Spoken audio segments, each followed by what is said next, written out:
Nesta aula, nós temos o privilégio de estudar a segunda regra, que trata principalmente de contexto literário. Há dois tipos de contexto, evidentemente. Tem um contexto histórico, tem contexto cultural, a situação que a pessoa vive, onde as palavras ganham sua força e seu conceito dentro da vida das pessoas, e tem um contexto literário. Hoje nós queremos dar alguns exemplos como a hermenêutica ajuda na interpretação de certas palavras ou frases.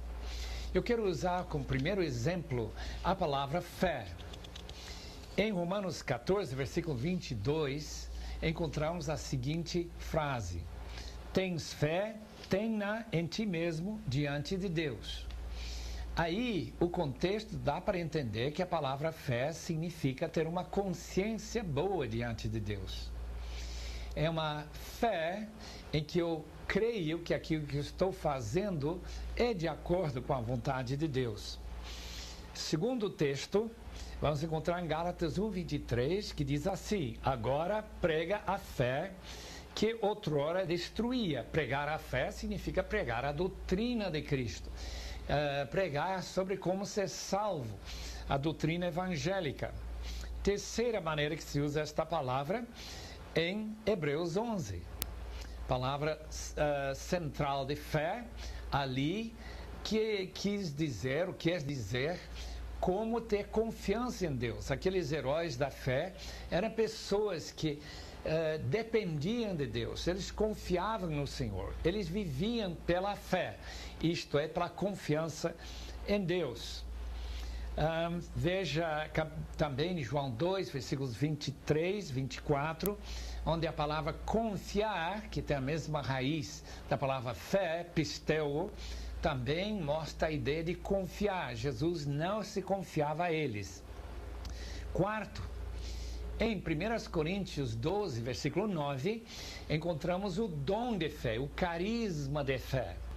Eu entendo que essa palavra carisma significa crer através de receber uma convicção do Espírito que a pessoa vai ser curada, que o milagre vai acontecer. Quando nós oramos, que Deus vai responder literalmente aquilo que nós pedimos. Ter esta convicção é pela fé. Eu lembro aquele irmão em Portugal, senhor Paiva, que uma vez entra uma senhora assim muito aflita porque o filho tinha sido diagnosticado com leucemia. E ele, sem pensar, olha para ela e diz: olha, seu filho não vai morrer, ele vai ficar bom. Naturalmente, o senhor Paiva, que nunca tinha recebido uma revelação dessa natureza, ele estava muito duvidoso de sua própria palavra de fé que ele tinha passado para aquela mulher. Mas 2 semanas depois, mais ou menos, ela volta à procura daquele mesmo senhor Paiva para saber como ele sabia, como que ele tinha essa fé para que seu filho fosse curado, que ele estava totalmente bem. Então isso é chamado dom de fé, quando a gente faz uma declaração, uma base em uma convicção recebida pelo Espírito, uma espécie de revelação daquilo que vai acontecer. E finalmente temos a palavra fé, quando nós normalmente pensamos em salvação pela fé. Quando em Efésios 2, versículos 5 e 8, salvos pela fé significa salvos crendo e nos comprometendo e confessando que Jesus é o Senhor, é isso que nós cremos no coração, e com essa fé nós temos certeza que somos salvos. Então, fé tem pelo menos 5 diferentes sentidos, assim meio relacionados entre si, mas distintos também. Eu queria também que nós pensássemos sobre a palavra mundo. Como que nós vamos saber o significado dessa palavra? Se em João 3 e versículo 16, nós encontramos que Deus ama o mundo, de tal maneira que deu seu Filho para salvar o mundo. Mas em outro texto, nós somos proibidos de amar ao mundo. Não é uma distinção de palavras no texto original, é simplesmente o fato que a palavra mundo, cosmos, pode significar uma coisa num texto e outra em outro texto. Em João 3,16, a palavra mundo significa as pessoas que ocupam e têm sua vida neste mundo. Deus ama a população toda, sejam chineses, brasileiros, americanos. Mas em 1 João 2,15, não ameis ao mundo, nem as coisas que estão no mundo. Se trata do mundo como aquele poder sedutor, uma espécie de sistema em que nós ficamos induzidos e seduzidos pelo mundo a ser materialistas, a buscar dinheiro, amor ao dinheiro, tudo mais. Esse é o mundo. Também temos outro texto onde nós encontramos, por exemplo, em Hebreus 11, versículo 3, que este mundo foi criado por Deus e trata-se do mundo material, que inclui até o próprio universo. Então, a palavra cosmos pode ter diferentes sentidos dependendo do contexto.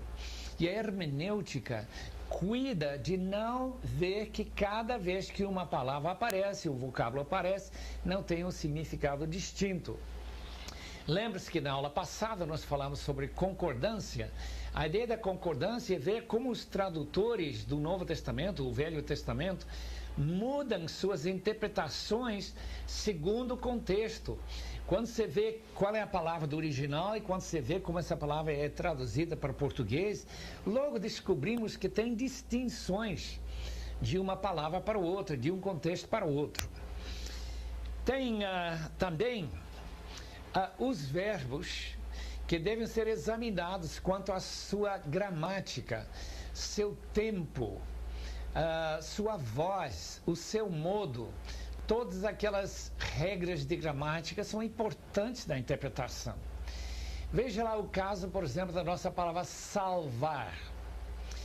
Quando Paulo usa essa palavra, em Efésios capítulo 2, versículo 8, ele usa a palavra no tempo passado perfeito. Tendes sido salvos pela fé. Algo aconteceu no passado, o efeito continua até hoje, continuamos sendo salvos. Mas quando chegamos a 1 Coríntios 1 e versículo 18, o original deixa para entender bastante claro neste versículo que a salvação é um processo. Certamente a palavra da cruz é loucura para os que se perdem, estão se perdendo. Mas para nós que estamos sendo salvos, assim diz o grego original, é o poder de Deus. Então, nossa salvação do passado tem seu efeito sobre nós no presente, salvando-nos do poder do pecado. E, finalmente, Romanos 5 e versículo 9, fala de salvação futura. Seremos salvos pela vida de Jesus. Então, esse versículo já fala de uma salvação de nossos corpos. Quando nós sairemos deste corpo para receber um corpo igual àquele de Jesus, que não será mais sujeito à tentação, nem possivelmente pecará mais. Então, quando nós usamos diferentes tempos do verbo, nem sempre vistos em nossas traduções em português, nós vemos distinções no significado das próprias palavras. Às vezes nós nem notamos o tipo de ação. Às vezes a ação é pontual, ocorre e acaba. Outros textos, se usarmos a gramática certa, o tempo significa algo que aconteceu no passado e continua com seu efeito no presente, como já vimos no caso da salvação em Efésios 2:8. Em outros textos, o tempo é futuro e continuaremos nesse processo. A gramática é importante para nós descobrirmos estes segredos da interpretação. Vejo, por exemplo, também processo completo com resultados contínuos, ou também tem modo de ação. Às vezes uma pergunta, às vezes uma possibilidade relacionada com a nossa palavra, se isso acontecer, tal coisa acontecerá. Por exemplo, Hebreus capítulo 3 e 4, várias vezes usa essa palavra, se ouvirdes a minha voz. É uma condicional. E nós temos que notar que há uma possibilidade de não ouvir a voz de Deus. Ou naquele texto das cartas às igrejas da Ásia, onde Jesus pergunta se a pessoa tem ouvidos para ouvir. Algumas pessoas têm seus ouvidos tampados. Em outros textos temos também o modo da ação, em que a maneira que se trata é uma optação, uma possibilidade. Se ouvirdes a minha voz, portanto, ou aquele que guardar a palavra e que constrói sua casa naquela parábola em que se constrói sobre a rocha, sobre a areia, todas aquelas opções. Depois temos, na gramática, também temos a voz. Temos a voz passiva, temos a voz média, temos a voz ativa. Quando é ativa, então o sujeito age em relação ao objeto. Mas temos casos interessantes em que a voz é passiva. Por exemplo, uma pessoa não se batiza a si mesma, sois batizados. Isto é, outra pessoa nos batiza, somos os que recebem. E nós temos esse interessante texto de Efésios capítulo 5, e versículo 18, sobre ficar cheio do Espírito. Eu creio que a tradução mais exata daquele texto, 5:18 de Efésios, é permitir. Deixai-vos encher do Espírito. Podemos, de fato, nos encher de vinho, mas nós não podemos encher-nos do Espírito. O que nós podemos, sim, é tirar as barreiras que impedem que o Espírito venha nos encher. Portanto, a melhor tradução, creio eu, 5 e versículo 18 de Efésios: e não vos embriagueis com vinho, no qual há dissolução, mas deixai-vos encher do Espírito. Voz passivo contínuo. Deixai-vos sempre estar sendo enchidos, voz passiva, pelo Espírito. Desta forma estaremos vivendo sempre em sintonia e obediência ao Senhor nosso. Mateus 6:9: seja santificado o teu nome, na oração Pai nosso. Aquele texto é importante porque lembra-se que nós não podemos santificar o nome. Deus tem que santificar o seu próprio nome através de nós, por nosso intermédio, da maneira que nós vivemos e agimos. Então temos contexto literário, temos os tempos dos verbos, temos os modos dos verbos, temos a ação do verbo, seja ação média, seja ação passiva, e assim por diante. Além disso, temos que notar na gramática, isso é muito importante, que nós notemos os tipos de conexão de uma frase, de uma palavra com outra conexão. Por exemplo, nós temos uma conexão entre um nome e pronome.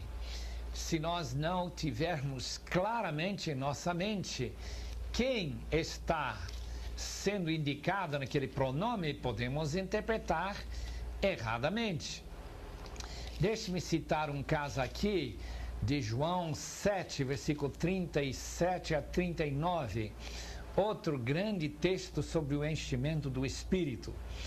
O texto começa deste jeito: no último dia, o grande dia da festa, levantou-se Jesus e exclamou: se alguém tem sede, venha a mim e beba.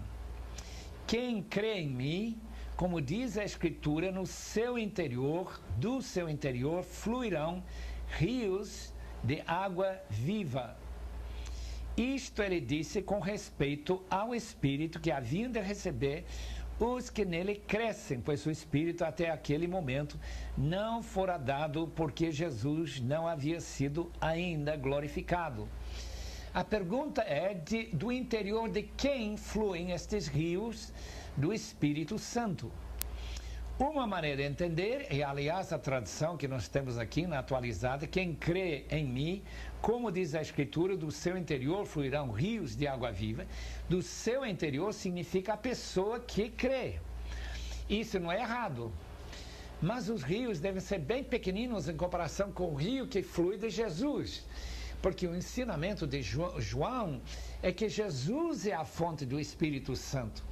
Ele que pediu o Pai, para o Pai mandar o Paracletos para ser conosco e ser igual a Ele. Esta é a ideia que João passa para nós. Então, do seu interior também pode ser uma referência ao próprio Senhor Jesus Cristo. E assim, a interpretação depende de gramática, de conexões. Veja aquelas conexões temporais, aqueles textos que explicam quando uma coisa acontece. Depois, durante, antes, agora, depois, então. Temos um texto bastante complicado em relação à pergunta quando que isso vai acontecer.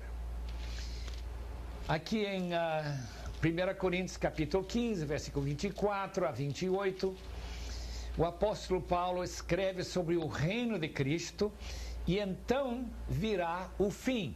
Só que nós precisamos saber quando refere-se àquele então.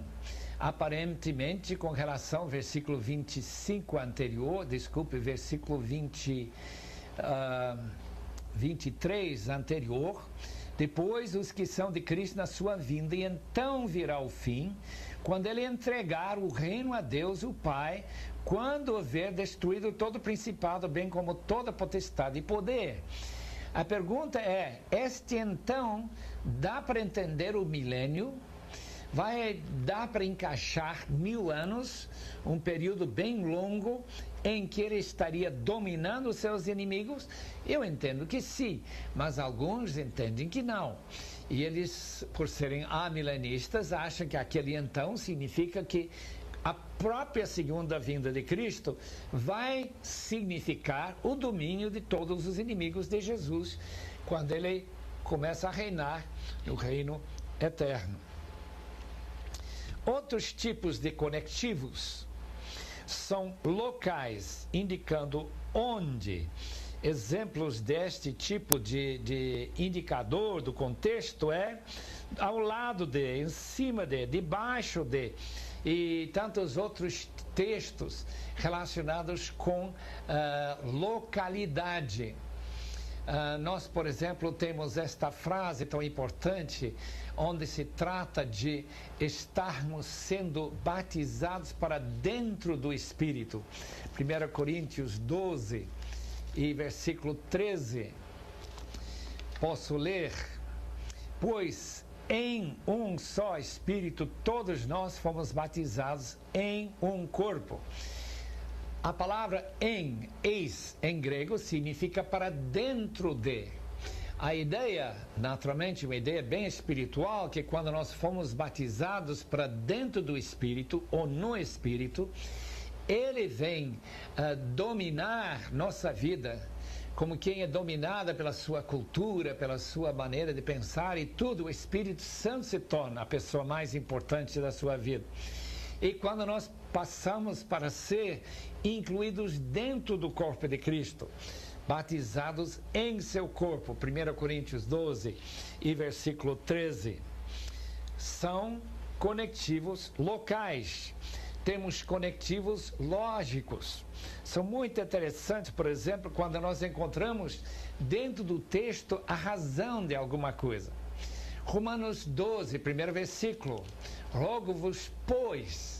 A palavra pois mostra que a razão que nós devemos entregar nossos corpos como sacrifício vivo é porque, segundo a graça de Deus e sua grande misericórdia, Ele nos incluiu dentro do seu esquema e plano de salvação, como nós lemos no fim do capítulo 11.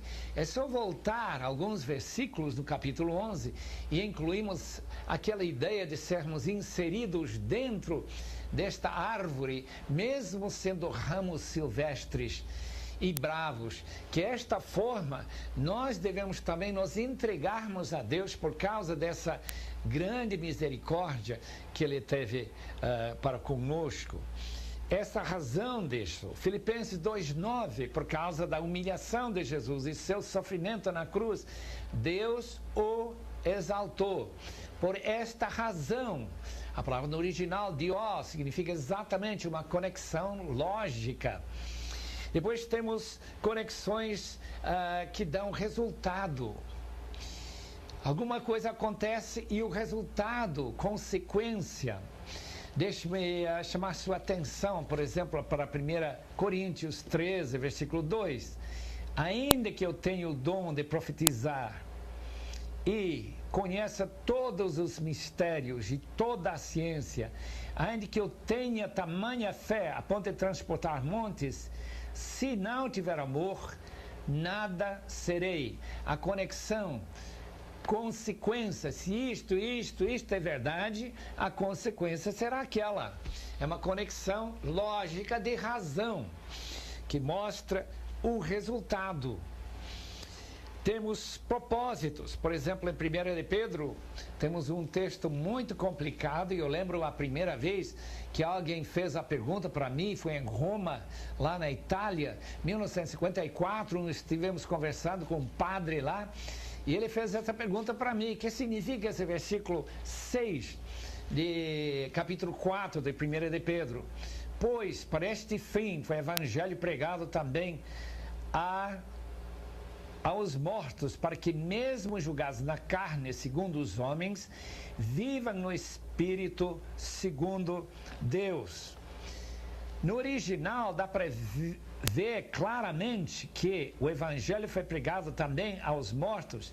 Eu entendo que eles estão mortos agora, não estavam mortos quando eles ouviram o Evangelho e aceitaram o Evangelho, para que, mesmo sendo julgados segundo a carne, eles possam viver futuramente para Deus.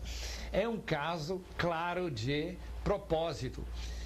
Só ler a Bíblia e nós encontramos dezenas e dezenas de conectivos que mostram propósito, que mostram resultado, que mostram condição, que mostram lógica, razão da coisa. Nós temos outros que mostram condição. Quem tem ouvidos, ouça. Outros que mostram contraste. Aparece, por exemplo, essa palavra mas ou porém, tantas vezes na Bíblia. Eu estive lendo um dos mais abençoados poréns ou mas em toda a Bíblia. Está em Efésios 2, versículo 4. Posso chamar sua atenção para este tão importante texto, quando o apóstolo Paulo está mostrando justamente como nós estávamos mortos em nossos delitos e pecados, mas, versículo 4, mas Deus, sendo rico em misericórdia, contraste total, nossa miséria contrastada com nossa nova situação. A mesma coisa acontece agora no fim do versículo 11 e 12, quando, em versículo 13, mas agora em Cristo Jesus, vós que antes estáveis longe, não estão mais longe. Ele descrevendo a nossa situação tão terrível, estando fora de Cristo. Daí aparece essa palavra mais. É só pegar uma concordância e fazer uma investigação desses fatos. Contraste, Romanos 6, 23. O dom de Deus é a vida eterna, mas o salário do pecado é a morte. Temos concessão. A palavra concessão trata de nossa palavra embora. Veja, por exemplo, Hebreus capítulo 4 e versículo 3, onde o autor desconhecido deste livro de Hebreus coloca para nós esta palavra em português. Capítulo 4, nós, porém, que cremos, entramos no descanso conforme Deus tem dito. Assim jurei na minha ira, não entrarão no meu descanso, embora certamente é uma concessão, embora certamente as obras estivessem incluídas desde a fundação do mundo. Ele não quer que os judeus pensem que o evangelho e a graça e a perdão começou apenas com a chegada de Cristo no mundo. Desde a criação do mundo, havendo fé, pessoas podiam se salvar. Concessão, número 7, nos conectivos, seria uma lista de fatos, primeiro e depois, Segunda de Pedro, lembra-se daquele grande texto onde Pedro fala de acrescentar uma coisa a outra, aquelas listas de virtudes que nós devemos estar acrescentando. Por exemplo, capítulo 1, versículo 5 de 2 de Pedro. Por isso mesmo, pois, reunindo toda a vossa diligência, associai com a vossa fé a virtude. Com a virtude o conhecimento, com o conhecimento o domínio próprio, com o domínio próprio a perseverança. Estas listas também devem ser interpretadas em uma espécie de escada. A mesma coisa com o fruto do Espírito e outras listas. Então, é uma série de assuntos que são conectados por seu paralelismo. Depois temos conectivos modais, onde temos comparações indicando como que uma coisa acontece. Procure, por exemplo, olhar para textos como agência, salvos pela fé, mediante a graça, e nós vemos palavras como Romanos 12:1, que nós devemos entregar nosso corpo vivo e santo e agradável para Deus. Outra maneira modal de ler um texto seria maneira tal como e assim como, aquela comparação e contraste que Paulo faz em Romanos 5 entre Adão e Cristo. 5:12, portanto, assim como por um só homem entrou o pecado no mundo, e pelo pecado a morte, assim também é uma comparação modal, a morte passou a todos os homens. Procure ver aqueles textos que usam esta maneira de conectar. Depois temos comparações, em que uma coisa é comparável a outra coisa. 1 de Pedro 3:1, texto interessante, porque a comparação lá é entre a esposa e o escravo. Veja como começa. Mulheres, 1 Pedro 3:1, mulheres, sede vós igualmente, essa palavra, tal como o escravo é sujeito ao seu mestre, a mulher mostra sua sabedoria espiritual em ser submissa ao seu marido, conquanto esse marido for crente, obviamente, e não exigir que ela faça uma coisa contra a sua própria consciência ou contra os mandamentos de Deus. Tem ênfases, palavras enfáticas, quando se usa a palavra somente, único, de modo nenhum. Romanos 6:2, quando se levanta essa pergunta, será que nós devemos pecar mais? Resposta, de modo nenhum. É uma declaração enfática. Nós temos substantivos, nomes, pronomes, às vezes são plural, às vezes são singular. Um dos textos que me tem chamado a atenção é 1 Coríntios, capítulo 6:19. Temos que observar com muito cuidado para interpretar corretamente esse texto. Acaso, diz Paulo, não sabeis que o vosso corpo é santuário do Espírito Santo? A palavra vosso é plural. A palavra santuário é singular. A palavra corpo é singular. O vosso corpo, então, não é necessariamente, como muitos pensam, esse texto não declara que cada crente é um templozinho do Espírito Santo que está andando pelo mundo, em que nós teríamos milhões, milhares de templos. A Bíblia não conhece a não ser um templo. E esse templo é o corpo de Cristo. Vosso corpo, então, é corpo da igreja, porque em outro texto ele usa essa palavra. Vós sois corpo de Cristo, capítulo 12 de 1 Coríntios. Então nós devemos notar que o plural e o singular são muito importantes em textos como 1 Coríntios capítulo 6, versículos 19 e 20. Quais são os antecedentes de todos os pronomes?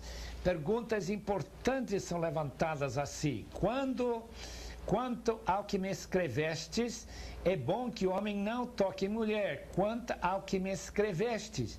Só que nós não temos essa carta dos Coríntios. Dá para entender, pelo contexto, que era a pergunta que eles faziam. Era sobre o casamento, se era bom para o crente casar ou não. E a resposta que Paulo dá em 1 Coríntios 7 é respondendo a essa pergunta que os coríntios mandaram numa carta para o próprio apóstolo Paulo. Quais são os antecedentes de 1 de Pedro 3, 18, 19? Isso é tão interessante, esse complexo texto que fala sobre Jesus pregar para os espíritos em prisão. Versículo 18 de capítulo 3 de 1 de Pedro. Pois também Cristo morreu uma vez por todos pelos pecados, o justo pelos injustos, para conduzir-vos a Deus, morto sim na carne, mas vivificado no Espírito, no qual também foi e pregou aos espíritos em prisão. Esta pergunta, que significa a frase no qual? A resposta é, no Espírito ele fez isso. Quando Jesus saiu do túmulo, ele esteve com um corpo que Paulo chama um corpo espiritual. Leia capítulo 15, 1 Coríntios. Neste corpo, Jesus podia chegar até os espíritos em Tártaro, aqueles anjos que caíram na época do dilúvio, capítulo 6 de Gênesis, e ali ele anunciou sua vitória sobre a morte. Jesus estava vivo. Ele não estava pregando o evangelho, não diz que ele pregou o evangelho, ele anunciou, proclamou sua vida ressurreta. Isso é muito importante, creio eu, para compreender esse texto. Procurar também entender qual seja o tom ou a atmosfera da passagem. Às vezes estamos lendo um texto e nós sentimos subjacente no texto um desespero, uma tristeza, ou gratidão, ou louvor, ou alegria tremenda, ou medo, urgência, alegria, humildade, assim por diante. Leia, por exemplo, o capítulo 4 de 2 Timóteo, quando Paulo está enfrentando a morte.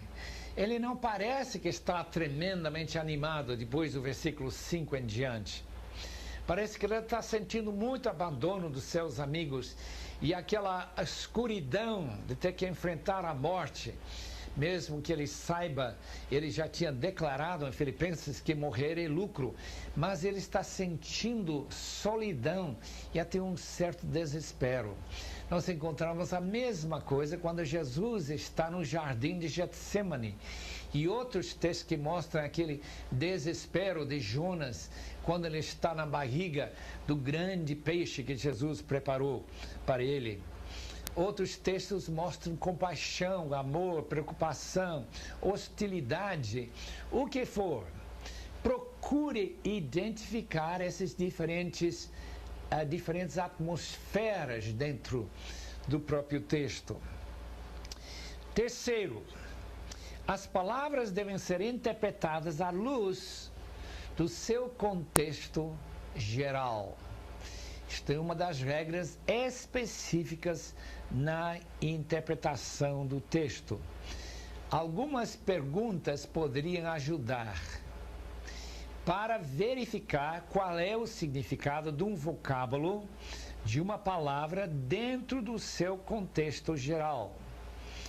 Primeira pergunta: como se relaciona a passagem com o material escrito antes, circunvizinho? Quem são as pessoas envolvidas? Que outra informação dá para nós percebermos?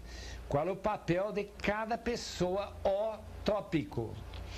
Lendo, por exemplo, a carta aos Gálatas, nós encontramos Paulo numa situação muito triste com Pedro, capítulo 2, quando Pedro veio para Antioquia. E lá ele dissimulou, ele separou-se dos irmãos gentílicos, como se estivesse com medo de comer com eles. E Paulo usa aquela expressão, eu estou crucificado com Cristo, contrastando a vida de Pedro e até de Barnabé, que não tinham mostrado naquela instância que estavam de fato crucificados com Cristo. O contexto, então, da crucificação com Cristo não é que a pessoa não vive mais, não é aquela ideia que uma vez que nós estamos crucificados com Cristo, não vivo mais eu, literalmente, não. É uma maneira espiritual de falar. E Paulo, mostrando o erro de Pedro, diz, eu não vivo assim preocupado com minha reputação, mas eu vivo coerentemente dentro desta realidade que eu sou cristão, que Cristo está vivendo em mim e eu estou crucificado com o mundo e a minha reputação diante do mundo é uma reputação que eu sou cristão mesmo. Segunda pergunta, como se relaciona com o restante do livro, aquilo que vai seguindo em frente? Voltando para esse livro de Gálatas, descobrimos que Paulo, argumentando em favor da salvação apenas pela fé e não pelas obras, mostra por vários tipos de argumentos que vêm do Antigo Testamento, argumentos que surgem de sua própria experiência como cristão, quando ele se converteu lá na estrada de Damasco. E também no capítulo 5 e 6, onde ele tenta mostrar que guardar a lei é realmente amar. Como ele disse em capítulo 5, que toda a lei se resume num só preceito, a saber, amarás o teu próximo como a ti mesmo. E que toda aquele legalismo do Antigo Testamento é simplesmente aplicando esta lei, amarás o teu próximo como a ti mesmo, dentro da situação da cultura deles. Obviamente, essa palavra de Deus continua até hoje, e nós temos que aprender na hermenêutica como aplicar esta frase, amarás ao teu próximo, tanto na África, ou num escritório de São Paulo, ou lá numa comuna chinesa, qualquer que seja a situação nossa, que lá nós temos que viver para o benefício do nosso próximo. Terceira pergunta, como se relaciona com a Bíblia toda? Se nós tivermos uma perspectiva do cristianismo bíblico, como o Dr. Wilbur O'Donovan tem, quando ele escreveu este livro para a cultura africana e para a nossa cultura brasileira, uma grande parte daquela influência africana nós temos assim com força aqui no Brasil. Então, uma interpretação que vê a Bíblia toda como a fonte de conhecimento, no sentido de teologia bíblica geral, nós não estaremos caindo em tantos erros de pensar que um texto ensina uma coisa e parece que está em contradição com outra, ou dar uma importância demais a costumes e culturas de não cortar o cabelo, se de fato dá para perceber que cabelo curto era, na época de Paulo escrever aos Coríntios, era um sinal de uma prostituta. Então, que essa pessoa tinha que ter uma mantilha na cabeça por causa disso. E não que seja sempre a vontade de Deus, que ninguém jamais venha cortar o cabelo, sendo mulher, claro. Então, vamos ler a Bíblia como um todo, vamos trazer toda aquela informação para não haver nenhuma contradição. E ver também a prioridade de Deus, que seria a santidade, e não uma vida totalmente externa.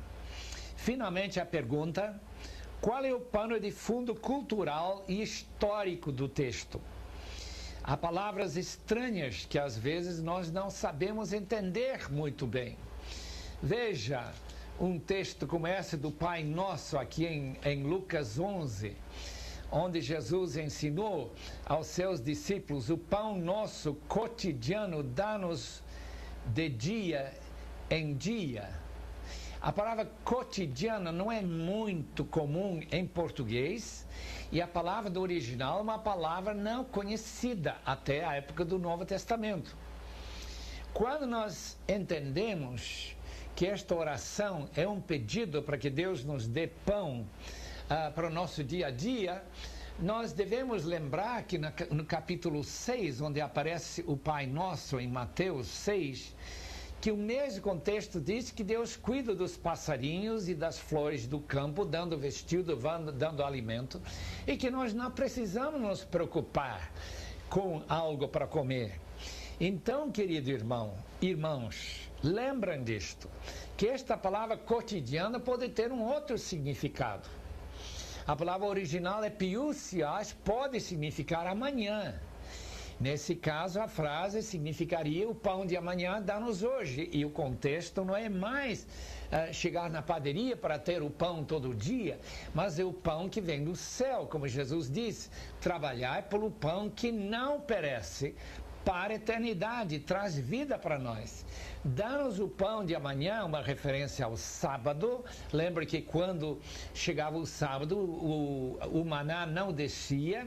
Então nós precisamos de Jesus, que veio para nós através do Espírito Santo para falar para nós e para dar-nos forças para viver. Neste caso, esta referência ao pão cotidiano seria aquele pão espiritual que Jesus disse em capítulo 6 de João, nós temos que comer todo dia. Pode ser a interpretação mais correta.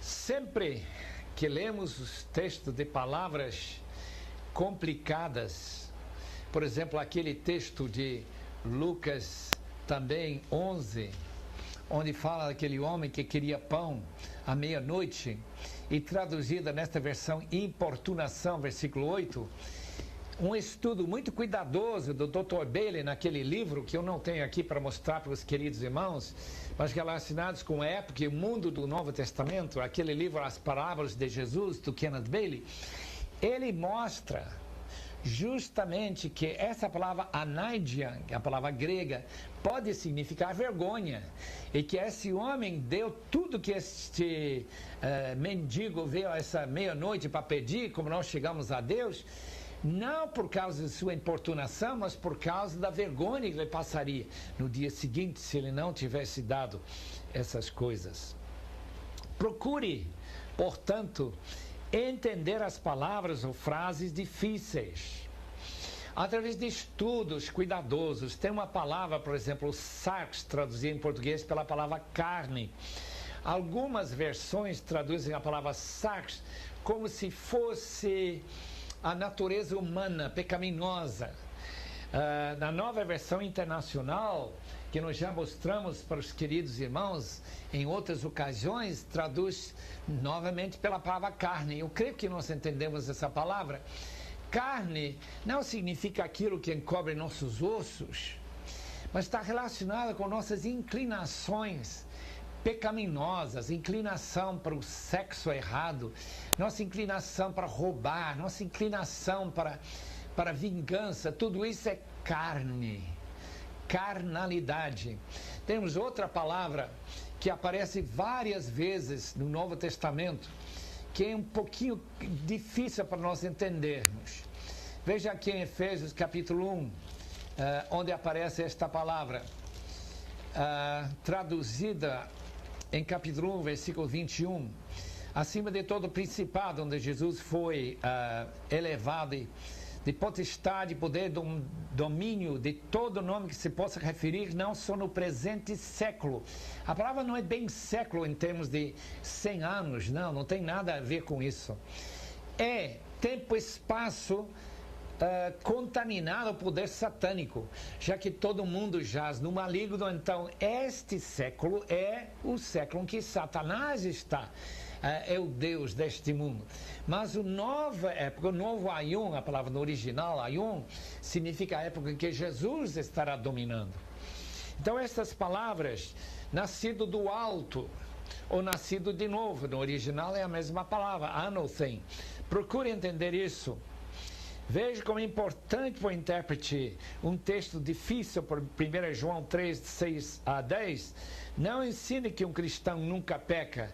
Se o original foi estudado, vai ver que o tempo presente mostra que pecar lá significa pecar de uma certa maneira e não se importar com o pecado. Ele não vive no pecado, especialmente o pecado de se afastar de Cristo, como aqueles gnósticos de 1 de João, que estão em vista em 1 de João, capítulo 3, 6 a 10. Mateus 25 pode dar a impressão que as boas obras, lembra-se daquela parábola, quando o rei separa bodes de ovelhas? Pode dar a impressão que as boas obras, mostrar carinho para os encarcerados, para dar roupa para os nus e dar comida para os famintos, que isso significa um meio de salvação. Uma ideia bastante espírita. Isto não é bem o significado daquele texto. O texto ali é para mostrar-nos que quem ama ao Senhor é uma pessoa que fica preocupada pelos irmãos de Jesus, os seus irmãos em Cristo, os seus pequeninos que não têm condições ou são perseguidos. Então o cristão tem uma preocupação como os coríntios tinham que ter, como os macedônios tinham, com os pobres irmãos de Jerusalém. É só ler 2 Coríntios capítulo 8 e 9. Todos aqueles textos mostram que a interpretação precisa um estudo de palavras, estudo de gramática, contexto geral, contexto histórico. O mais que nós pudermos entender isso, o melhor interpretaremos o texto e faremos aplicações que realmente são válidas para a nossa vida. Em Mateus 26, 27, versículo 27, 29, o sangue da nova aliança representado no vinho não deve ser tomado no sentido literal.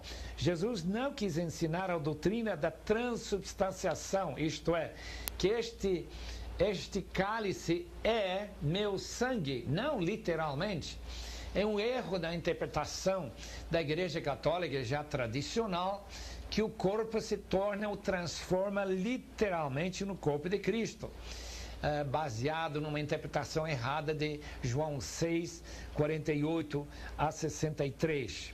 Normalmente é fácil ver as diferenças de interpretação assim, de uma forma clara, em que dizer que aquele pedaço de pão é transformado literalmente no corpo de Cristo é uma magia tremenda e que nunca entrou na cabeça de Jesus, nem de Paulo, nem dos outros. É uma ideia bem medieval, mística, cheia de mágica e baseada numa filosofia de Aristóteles e não numa compreensão clara da aliança que Jesus fez com seus discípulos, a aliança de amor através do sangue que ele vertiu por nós na cruz há quase 1960 e tantos anos atrás. Que Deus os abençoe. Estaremos continuando nosso estudo na próxima vez. Nunca esqueçam que tem livros que podem ajudar muito na sua compreensão da palavra de Deus. Comentários, podem ter livros como o Cristianismo Bíblico, que nós mencionamos, do Wilbur Donovan. Pode ser através de estudos por Ricardo Gondim, em que ele apresenta uma discussão muito interessante sobre aquilo que Deus permite, mas a igreja proíbe. Falta de interpretação correta. Obviamente, naturalmente, nós temos que saber se o pastor Ricardo Gondim também está ensinando corretamente a palavra de Deus. Que Deus nos ajude e nos abençoe nesta tarefa tão gostosa de ler a palavra de Deus e entender o que ela significa.